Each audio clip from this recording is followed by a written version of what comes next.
alguma coisa civilista, da defesa do civilismo, de que fosse um civil Sim. o cara a ser o próximo presidente. E se defendeu que fosse o maior intelectual do Brasil na época, que é Rui Barbosa. E há, de fato, movimentos de que, principalmente em cidades urbanas, de que o Rui Barbosa deveria ser o próximo presidente. Um cara que defende, inclusive, o voto secreto. Ele é contra as oligarquias. Então, é um primeiro momento que se vê o quê? Um choque da política do café com leite, aonde se viu que parte da oligarquia continuava defendendo seus interesses através da eleição de Marechal Hermes da Fonseca, que tinha como slogan a vassoura, porque varreria a corrupção do Brasil, que fica aí até hoje. Quero ser político, sou contra a corrupção, sou contra tudo que tá aí. Marechal Hermes da Fonseca e Rui Barbosa, que já defendia políticas mais sociais. Se viu um racha. E como o Rui Barbosa era baiano, se imaginava que as oligarquias do Nordeste apoiariam o cara, que acabou não se concretizando. E aí o Hermes da Fonseca, mais um militar aí, chega à presidência em 1910, no finalzinho de 1910, e no dia 15, né, ele toma posse. Dá uma semana exatamente, ele foi fazer uma festa da hora, e aí num certo momento ali da festa, todo mundo escuta um estrondão, assim, bro, que isso? Malandro, tem uma revolta surgindo aí. Mais uma. Dessa vez é a revolta da Chibata. A revolta da Chibata ela é diferente de outras revoltas porque ela foi uma revolta muito organizada. Não foi da noite pro dia. O estopim pode ter sido. Porque na época, gente, é maluco pensar isso, né? Mas na época, pessoas que trabalhavam pró nossa pátria, né? Tipo, pra ajudar a nossa pátria, elas eram chibatadas como castigo.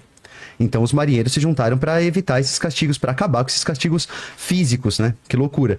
E desse momento de tortura, o Marcelino, né? Um dos marinheiros lá tomou 250 chibatadas. Ele desmaiou no meio, porque aparentemente tomar 250 chibatadas é um absurdo. E aí a galera não aguenta e vai pra revolta. Mas muito antes Até dessa... 250, beleza. Aí não. 250 já é próximo da morte, assim. É loucura você fazer isso. Mas era prática comum, 10, 20 chibatadas. 250 acho que a pessoa não aguentaram. Mas eles estavam planejando já, tá? Porque essa revolta, ela teve marinheiros tomando controle das maiores embarcações do Brasil da época. A revolta da Chibata João foi liderada Cândido. por João Cândido. Esse é o Hermes da Fonseca. É. E aí o João Cândido, se puder a imagem dele seria legal, porque ele é o almirante negro. Esse cara, ele sabia manobrar os navios mais modernos que o Brasil tinha, né? Então tinha embarcação lá Deodoro, Minas Gerais, São Paulo. E eles sabiam... Bahia... E eles sabiam manobrar essas embarcações. Então o governo, por mais que queriam botar fogo em todos eles, não conseguiam, né? Porque eles conseguiam à noite ir para alto mar para evitar canhão. Eles conseguiam manobrar aquelas embarcações de maneira extremamente especializada. Então por isso que a revolta da Chibata foi difícil. O governo teve que prometer que ia... Não, tudo bem, a gente vai soltar vocês, vai acabar com a revolta. O governo promete isso. A galera para com a revolta, todo mundo bate continência pro governo e depois o governo trai todo mundo, prende geral, e aí se quiser especificar essas prisões aí... Ainda era prática na Marinha Brasileira que as punições físicas, então algum marinheiro cometeu alguma infração, a chibatada era permitida. Contudo, por uma coincidência, só as pessoas negras eram vítimas disso. Então, um branco cometia uma infração, Pô, não faz olha, uma pessoa negra fazia chibatada. E aí o que aconteceu foi que a Marinha Brasileira vinha se modernizando no período.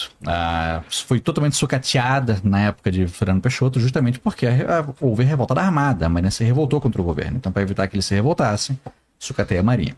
A Marinha passa por um processo de reforma durante um período e marinheiros brasileiros vão até a Europa, onde eles veem que não existe castigo físico lá.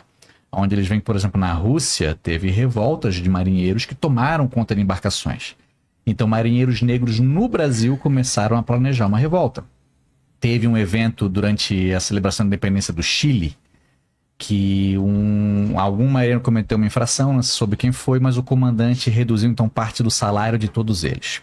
Um desses marinheiros, um homem negro, muito culto, escreveu uma carta dizendo: tu fica ligado que vocês estão achando que vocês são bons demais e que os negros não vão se voltar contra vocês. Vocês abrem o olho, tá? Assinado Mão Negra. E aí já se tem uma ideia de que, o que esses negros aí pensam que são? Eles acham que eles são capazes de liderar uma revolta da noite pro dia? Depois que um marinheiro negro entra com cachaça num barco e um branco dedura o cara, ele dá-lhe uma navalhada na cara desse cara. E a punição para isso é 250 chibatadas. Isso é muito além do que o pessoal dava. E todo mundo é chamado para assistir. Então, vendo aquilo, fechou. Esse é o estopim, a gente não aguenta mais, e esse vai ser o momento que a revolta vai acontecer. Nenhum branco sabia que isso ia acontecer. Então, quando o Hermes da Fonseca ouve esse barulho de canhão, se pensa até que, que é isso? Um país inimigo tá invadindo a gente? Os argentinos voltaram? O cara pensa alguma coisa assim, os portugueses tão ruins com a gente? Não sabe o que é. E os caras tomam várias embarcações. E eles mostram uma habilidade prática que nenhum branco tinha. E isso causou inveja nos almirantes brancos. Porque não, o cara não vai conseguir pilotar o Minas Gerais. O cara não só conseguiu, como pilotou e deu um tiro de canhão que abalou a estrutura da República. Então foi um negócio muito sério. E o governo brasileiro não teve condição de conter a revolta da chibata. Não teve. Então causou fúria os caras não terem conseguido, de fato, conter os marinheiros negros. Eles negociam e João Cândido entrega, então, o controle. Show de bola. Acabou, então, as punições físicas e a gente vai retornar para os nossos postos sem qualquer punição. Show de bola. O governo brasileiro aceita.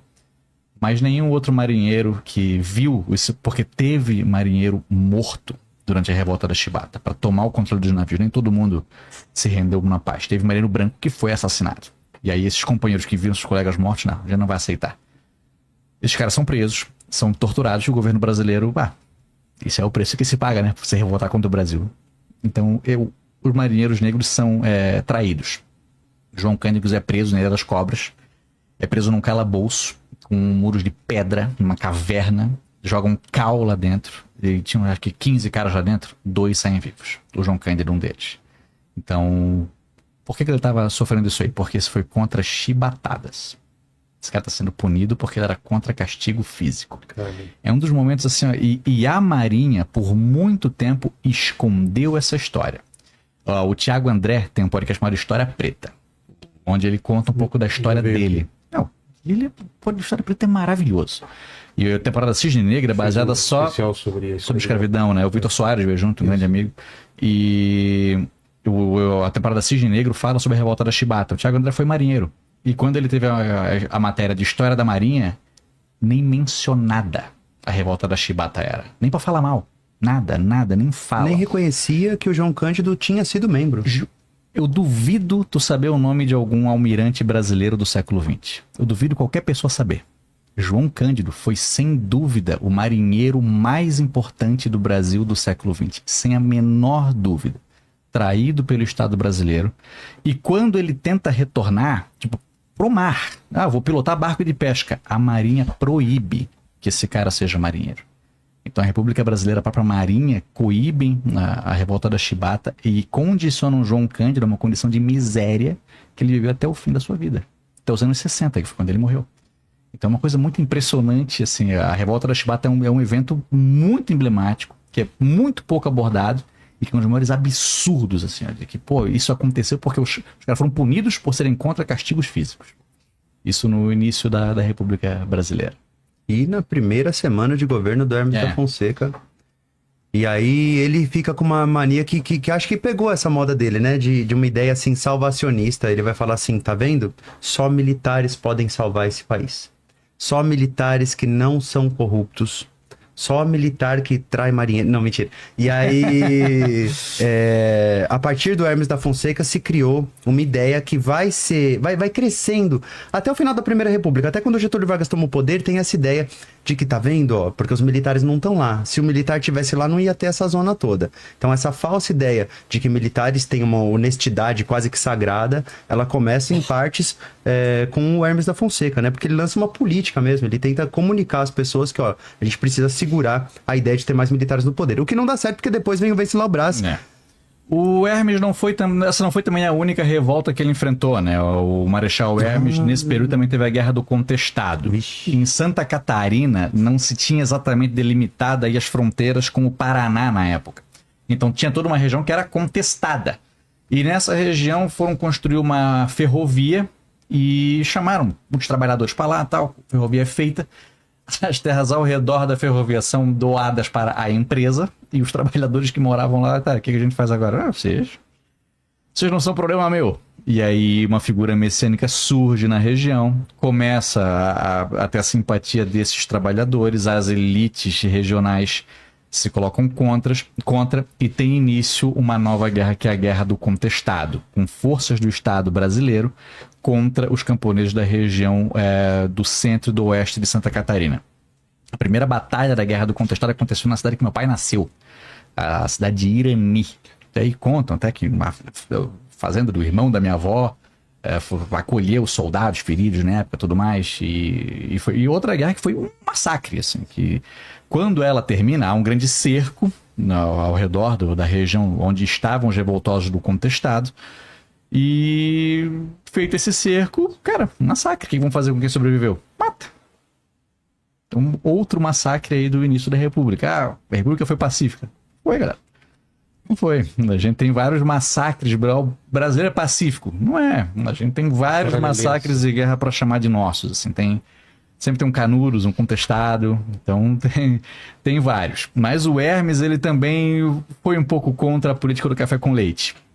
Teve revoltas, por exemplo, no Nordeste, onde o cara tentou... Tiveram eleições estaduais no Nordeste, onde Hermes da Fonseca tentou colocar opositores que iam contra essa ideia da política do café com leite, que os militares iam restaurar a honra da República.